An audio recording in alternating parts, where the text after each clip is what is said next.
guys. Good evening. This is Clay Westfall with AustinBassFishingGuide.com coming to you from Central Texas. And really just wanted to take a quick moment to recap on a recent trip that I had with one of my very best friends to Okeechobee, Florida. So we made a super long drive. Believe it or not, we brought the boat there, and it was quite the haul. Had a great time, absolutely. But just, you know, there's an abundance of wildlife in Florida, specifically in the Okeechobee area. Um, it was just so beautiful. It was honestly for me the top of my list. It really wouldn't have made any difference our outcome in terms of the fish we caught or any of that really. It was just about being out there and being passionate about the outdoors. So super blessed for that. But I just really wanted to take the moment to kind of show quickly the area that we were in, and what we were doing during this spring, what turned out to be a pre-spawn period, um, end of January. You know, just to get into it, the lake is massive. This is I guess it's second to the Great Lakes. So, from one end to the other, you can find yourself in a situation where the weather is significantly different. So approaching this body of water, and expecting to go out and catch fish, it was a bit intimidating to break it down. And we made all these waypoints, of areas that we were going to hit, and you know had this master plan, and we went out there, and really it was about finding areas that were suitable to our style. And particularly in Central Texas, I do a lot of clear water, um, canal style fishing, or I have a history of it fishing, specifically the Guadalupe River chain of lakes, in New Braunfels area.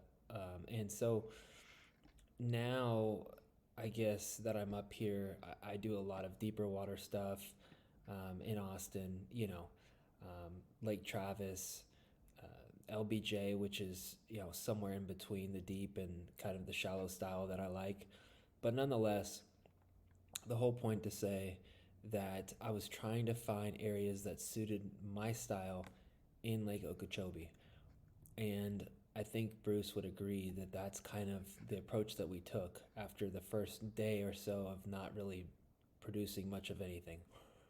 So, long story short, this is the Moorhaven area. It's the west branch of the lake, and there's a lock system that is located right here, where there's a junction of these canals, takes you in through this lock right here, which was super cool experience, by the way. To pull in, and they change the water level to transfer you from the main lake to this back canal. But what we chose to do is go fish, um, these miniature canals that are between the homes. And there was not only a significant difference in the water clarity from the main lake, but the water temperature was also about 5 degrees different, and that was for the good. So it was around 70 degrees versus about 65 for the main lake. But anyway, that's what we did. We spent our time fishing these canals. There was a lot of lily pads, that were kind of spread out around these points. Um, a lot of lily pads, and then just varying docks and different types of cover, and overhanging trees to create shade lines and things of that nature. But anyway, like I said, all of that to say that it, breaking down a lake like this, I could go to all the historic areas and try to compete with all the other boats that are out there. There was multiple tournaments and things going on, but I felt like it was kind of sneaky to go back into one of these, major canal areas and find, the style of fishing that I feel really strong at, which again is like a very clear water, relatively shallow, but also going to deep, Um, this in particular was just perfect. It's set up so perfect. So I'm just gonna go ahead and share this video of my buddy Bruce, which, man, this was such an amazing morning for us. It was so cool. He, I haven't fished with him for quite a while, and we were so excited to get out together, and we were figuring out that we could throw topwater frogs, um, and that they would bite the topwater frogs, in the low light hours, and which is fairly, typical for topwaters. There's a lot of special circumstances in which you can catch them throughout the day, but they were active in the mornings. So this is just an incredible blow up. The first thing I want to say is that I'm just like blown away by how good this guy's gotten over the last couple of years. I've kind of, you know, not been as involved on the bass fishing side. I've been focusing on building a new business, and this guy's just been working for the state and just putting in his time on the weekends fishing, just living a humble life and getting it done. And this was really just awesome to see the way that he set the hook on this fish. The blow up, the blow up on the bait was, we captured that on the GoPro. The way that he set the hook, everything was just so cool. So I'm just gonna kind of back it up, but just keep in mind, this is the type of cover that we were fishing, was these kind of this vegetation, kind of these reeds, um, and these lily pads out in front of these canals where they would be spawning. Um, so check this out.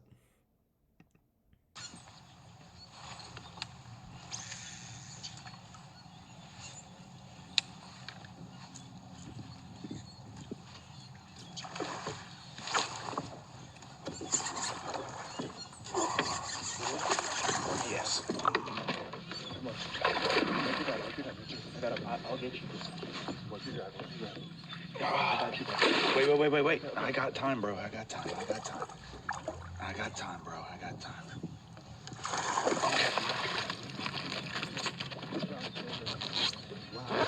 Dude, he came at it like a freaking shark. Did he really? Like, I thought I'm gonna watch that. I gotta watch that one more time. I got time, bro. I got time.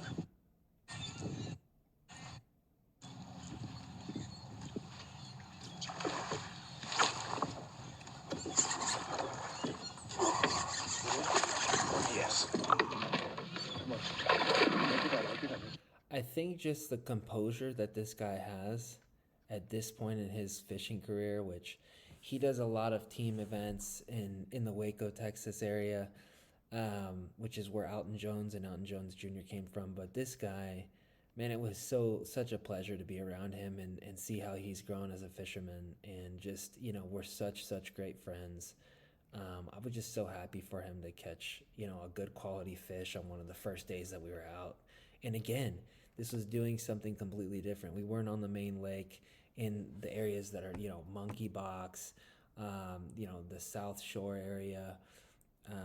You know, we weren't at like these real popular, areas. There's many more, but the whole point is that we were doing something different, finding our style, what we were good at. This water clarity was great, comparatively to the lake. Like, it was just awesome. So let's look at this fish. Let's see. This Really is awesome just job, bro. unbelievable. Let me get a picture. Unbelievable. Look at this. Wow. Good job. Really awesome job, bro. Let me get a Anyways, I just, the whole trip was just unbelievable.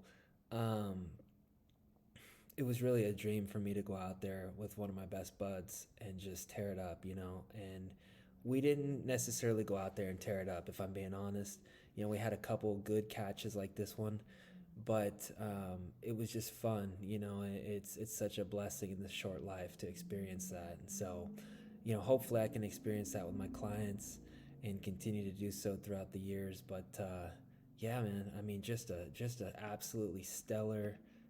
Just this guy's composure. I mean, one last time, this guy's composure is truly tour level. His discipline in waiting for the pause when he sees the blow up on the frog, which is so crucial. And then the way that he just sets the hook and controls the fish and dictates the situation is such a pro move. This is so solid.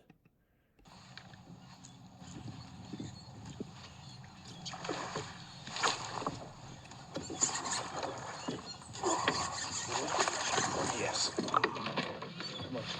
I mean, just so awesome. So thank you, Bruce, for that experience, man. And just I hope this is helpful to the viewers. Again, don't be afraid to do something different, and go into some of these canals with a little bit of depth in the center, so that the fish can move out during the middle of the day, but then also some of this shallow visual target stuff on the edges and in some of the points, to give them a feeding opportunity in low light hours and periods during the activity. So thank you so much.